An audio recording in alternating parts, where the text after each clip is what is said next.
dirty way around Tasmania continues in Swanport State Forest.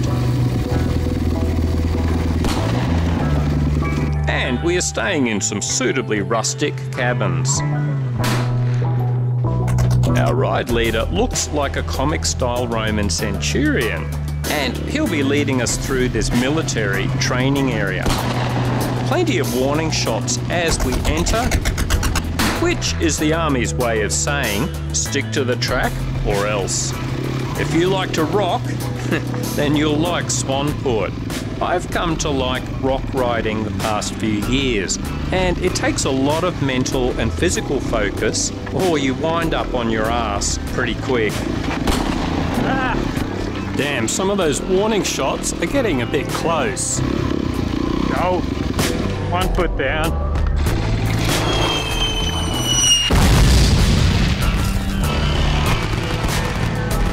Gunfire we can live with, but mortar rounds, we're out of here.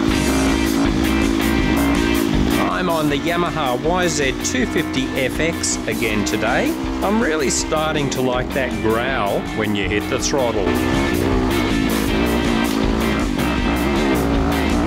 I've got the FX for the first half of this trip, then I'll be swapping with Ben for the mighty GTR 250.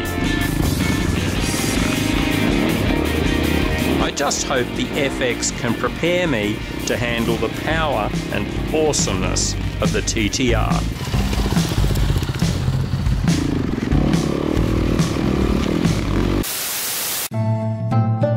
You want to be better dirt rider?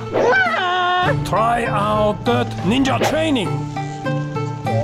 Special moves make you fast on bike. You look cool, you sound cool, you be cool. For only $10,000, we can make you black belt ninja dirt hero. For knockout punch, Wang Chang Fak Chu, dirt ninja training.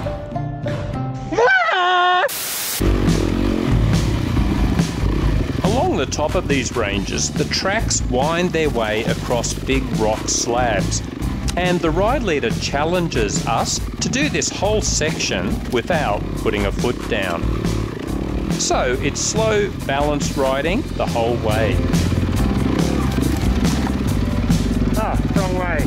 Great scenery along here. I wish it was a cloudy day so I could get better quality footage.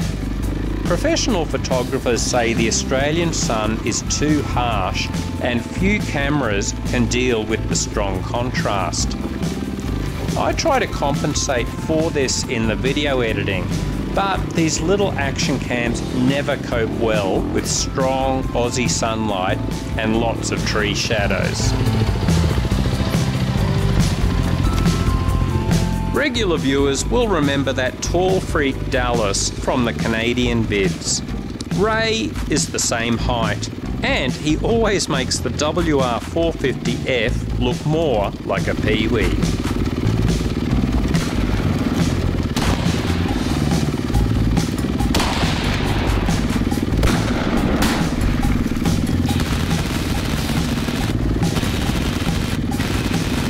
Craig on the DRZ 400 is that rare breed of guy who is happy to take his bike anywhere and not complain about how he could ride better if only he had a lighter, more powerful bike.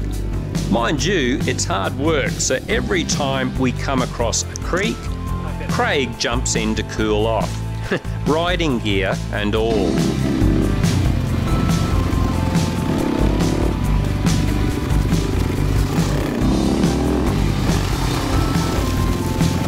Down off the mountain range, and it's off to find this nearby lake. Yeah, telling Hayden about it. We'll back there those tracks.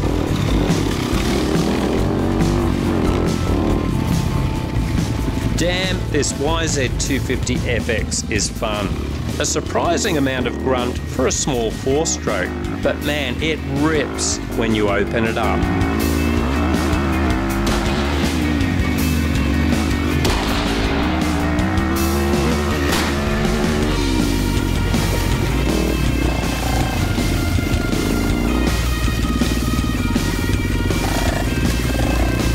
An afternoon storm starts to roll in, but no one minds. It will keep the dust down, and it's a hot enough day already.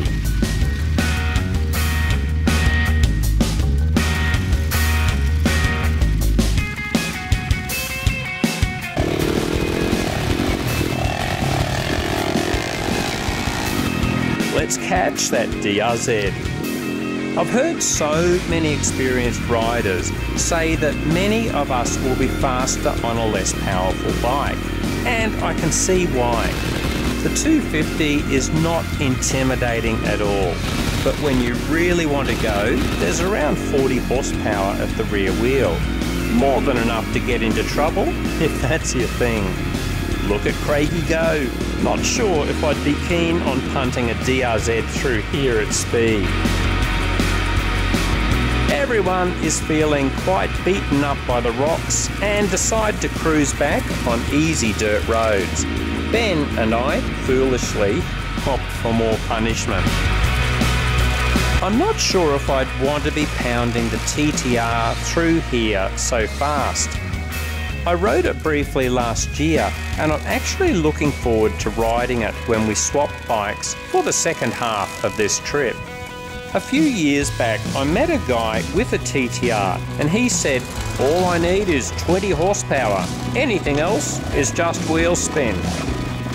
And to some extent, I think he's right, at least at the Gumby level.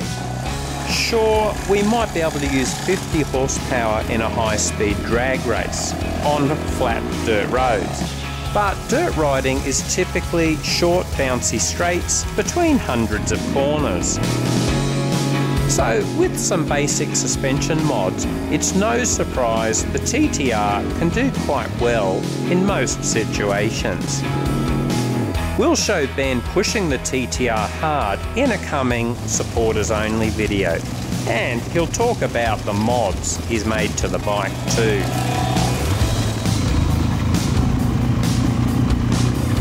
Home sweet home.